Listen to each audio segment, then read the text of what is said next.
আসসালামু আলাইকুম আরহামতুল্লাহ। সুপ্রিয় বিশ্ববাসী মুসলমান, সর্বস্তরের মানবতার কাছে একটাই দাবি, পৃথিবীর যে প্রান্তে যখনই কোনো অনাকাঙ্ক্ষিত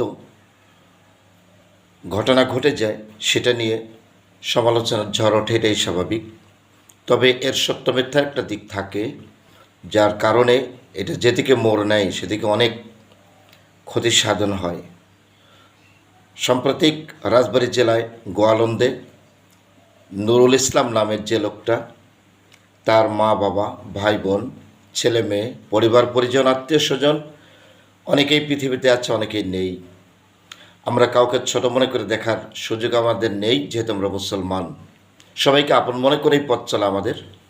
তবে আজ থেকে বিগত 80-র দশকে যখন তার প্রথম ঘোষণা আসে যে বাংলাদেশের গোয়ালন্দে ইমাম মাহাদির আগমন হয়েছে, ইমাম মাহাদিতে একটা ইসলামিক বর্ণিত বিষয়, ডকুমেন্টারি বিষয়, মানুষ তখন হতবাক চিত্তে দেখতে গিয়েছিল হাজারো মানুষ যে ইমাম মাহাদি এসে গেল পৃথিবীতে। আসলে তার কর্মকাণ্ড, তার রুটিন, তার শিষ্যসেবক, তার অনুসারী যারা, তাদের কর্মকাণ্ডে মানুষ হতবাক। কেবলা পরিবর্তন, কালেমা পরিবর্তন, আজান পরিবর্তন এবং তাকে লক্ষ্য করে চতুর্পাশ থেকে তাকে সেজদা করার প্রচলন, এগুলো দেখে বাধার সৃষ্টি হলো। যাদের ঈমান আছে তারা এগুলোকে ব্যতিক্রম করে এগুলোকে দমনের চেষ্টা করলো।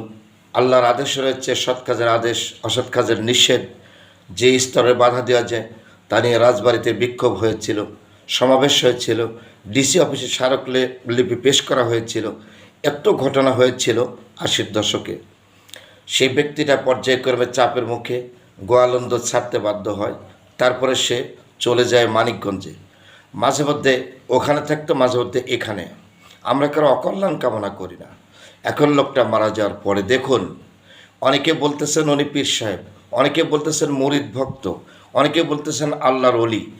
না, উনি পীর দাবি করেন নাই, ওনার কোনো মুরিদ পরিচয় কেউ দেয় না। উনি ইমাম মাহাদি দাবি করেছে। পৃথিবীর কোন মুসলিম আছেন যে ওনাকে ইমাম মাহাদি নামে আপনি মেনে নেবেন? তাহলে কি আপনার ইমানের পরীক্ষা হবে না?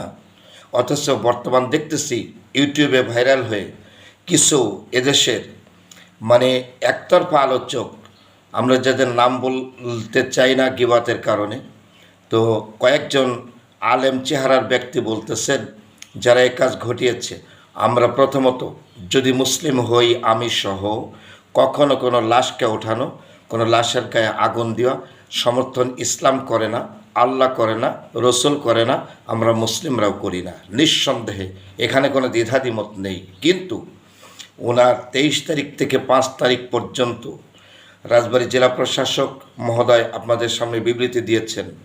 রাজবাড়ী জেলা পুলিশ সুপার হাজারো চেষ্টা করেছে, রাজবাড়ী ক্যাম্পে সেনা দায়িত্বে যিনি আছেন চেষ্টা করেছেন, গোয়ালন্দ ইউএনও স্যার এবং গোয়ালন্দ ওসি সাহেব যথেষ্ট চেষ্টা করেছেন প্রশাসনের দিক দিয়ে। এই 23 থেকে 5 পর্যন্ত তার পরিবার ও ভক্তবৃন্দ দিয়ে আপনি কি বলবেন 12 ফিট উপরে পৃথিবীর কোনো ব্যক্তির কবরে পর্যন্ত কেউ দিয়েছে? এটাকে আপনি কবর বলে স্বীকৃত করেন কিনা যদি মুসলমান হন? আবার 2জন ব্যক্তি ব্যঙ্গ করেছেন তাওহিদি জনতা বলে আপনি মুখ ভাঙিয়েছেন। তাওহিদ মানে কি? একত্ববাদের উপরে যার আস্থা বিশ্বাস, তিনি তো তাওহিদবাদ। অতএব বাতিলকে দমন করা তো তাওহিদবাদের দায়িত্ব, ইমানের দায়িত্ব। পোড়ানোটা কোনোভাবেই সমর্থিত নয়। বাকি যে কাজগুলো, কোথায় অন্যায় করেছে এরা বলুন?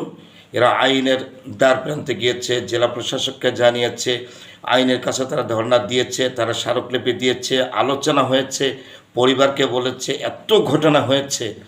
এখন যে ঘটনার হয়েছে 3500 লোকের নামে অজ্ঞাত মামলা, যদি নাম উল্লেখ করে মামলা হয় সেটা একটা বিষয়। অজ্ঞাত মামলা সবচেয়ে বেশি সেন্সিটিভ, বিপজ্জনক, যে কোনো ব্যক্তি আসামির আওতায় থাকে। তাই আমরা চাই যে এই বিষয়টাকে সকল মানবতার কাছে যে উস্কানি দিয়ে যে কোনো পথ অতিক্রম করে কেউ সরকারকে দায়ী করছেন, কেউ আওয়ামী লীগকে দায়ী করছেন, আবার 2জন ব্যক্তি গ্রেপ্তারের মধ্যে আওয়ামী লীগের পরিচয় দিয়েছেন। অনুরোধ, এখানে আওয়ামী লীগ, বিএনপি, জাতীয় পার্টি, জামাত কোনো দলের ভূমিকা এখানে নয়। এখানে হক আর বাতিলের ব্যাপার। অতএব হক বাতিল নিয়ে যে কোনো সুপরামর্শ, সুযুক্তি দিয়ে প্রশাসনকে আমরা ধন্যবাদ জানাই। গোয়ালন্দবাসী যারা আছেন, রাজবাড়ী জেলাবাসী আছেন, আলেম ওলামা আছেন, মুসলিম মিল্লাত আছেন, যিনি হন, সুন্দর পরিবেশ রক্ষার মধ্য দিয়ে যেটা হয় সেটাই আমাদের সমাধান।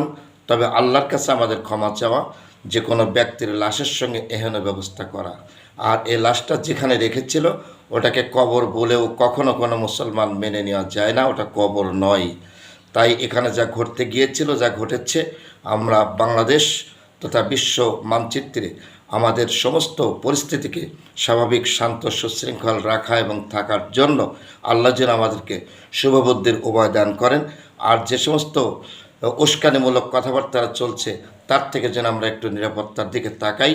আল্লাহ যেন আমাদের কবুল করে নেন। আমিন। আমা তাওফিকি ইল্লা বিল্লাহ।